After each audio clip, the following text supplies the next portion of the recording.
lineup, fielding a different six from the first six that you use. So ano lang po siguro yung kumbaga rational nyo or approach mo into fielding different start? Ito lagi ko sinasabi sa kanila, 14 sila, I need all 40. So nagkataon, we started good with 2 rotations, with the same rotation starting lineup. So 2 or 3 days before, I already mentioned to them, we will change. Because for a game, walang kwenta yung second set, and third set, and fourth set. Yung pinaka-importante yung first set. Kailangan ma-overcome mo yun. Kung rookie ka, first time mo to play on the first set, you have to overcome whatever challenges na dyan. Ni-review ko, hindi naman. Walang problema sa passing namin. Walang problema sa atake namin. Saan tayo kulang? Well, yung blocking pala against Ateneo, specific sa Ateneo, hindi sa amin.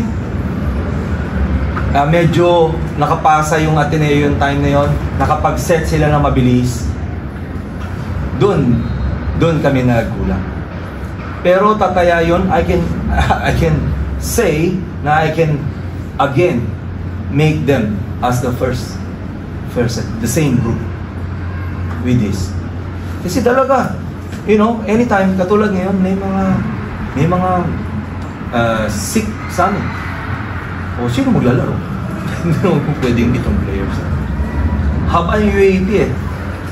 Kadalasan after the second round, tanggal ng 2-3 tao dahil injured. Tama? Eh, anong gagawin natin? Di baglaro lahat.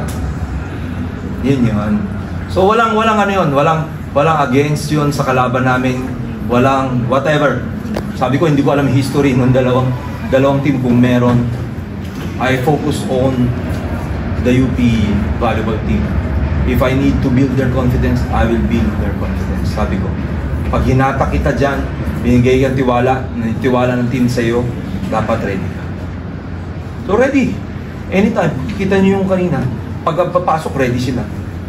Yun. So sabi ko nga, after the game, sana yung pagkatalo na to, we learn, tapos hindi masayang. Sa mga susunod na laro, pag kayo nandyan, kailangan ipakita nyo kung ano yung kaya, yung best na kaya nyo lumabas. Diba? Kasi pag hindi pa rin lumaban, sayang yun. Sayang tayo ng isang laro. Just for that. So ngayon, nakikita na natin, alam din natin, anytime, every time na naging ensayo, ready sila na anytime pwede sila tawagin as a first